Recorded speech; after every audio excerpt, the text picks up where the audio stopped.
মন্দিরে ভগবানকে রাখো। আর একটা কথা বলে রাখি মায়েরা, এই দিয়ে তাকাবেন, মন্দিরে এদিকে যার বাড়িতে মন্দির আছে ভালো, যার মন্দির নেই একটা রুম ভগবানকে রাখবেন কোথায়?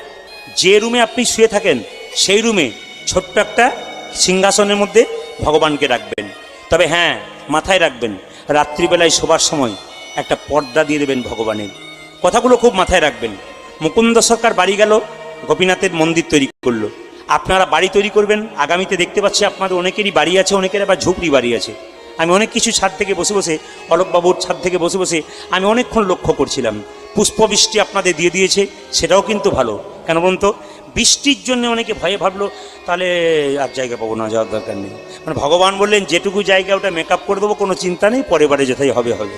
শুনে নিন, যারা প্রকৃত ব্রাহ্মণ পুজো পাঠ করে শাস্ত্র মেনে, সেই ব্রাহ্মণকে জিজ্ঞেস করবেন, বাবা মায়ের চরণের একটু সিঁদুর আমায় দাও।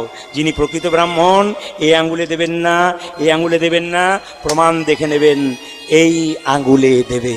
আপনি তিলক করছেন, কোনো বাচ্চা ছেলে বা কোনো মেয়ে বলল, বাবা একটু আমাকে ফোঁটা দাও, এই আঙ্গুলে নয়, ফোঁটা সব সময় সবাই শিখে যান, কিন্তু ফোঁটা সব সময় এই আঙ্গুলে। এই আঙ্গুলে কাকে তিলক দেবেন?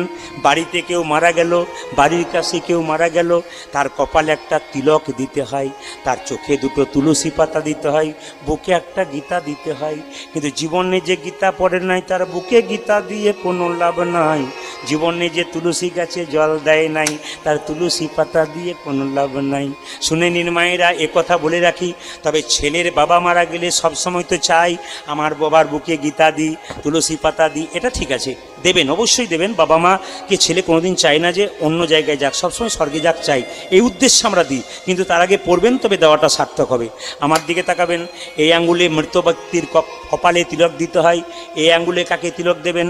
নিজে যখন তিলক নেবেন তখন এই আঙ্গুলে নেবেন। এই আঙ্গুলে কাকে দেবেন? অনামিকা ভগবান বিষ্ণুর আঙ্গুল। যারা দীক্ষা নিয়েছেন তারা শুনে রাখুন, এই আঙ্গুল থেকে অন্তত গুরুমন্ত্র ভজন শুরু হয়। ভগবানের চরণে যখন তুলসী পত্র দেবেন, এই আঙ্গুলটা টাচ থাকতে হবে। ভগবানের চরণে ফুল দেবেন, এই আঙ্গুল টাচ থাকতে হবে।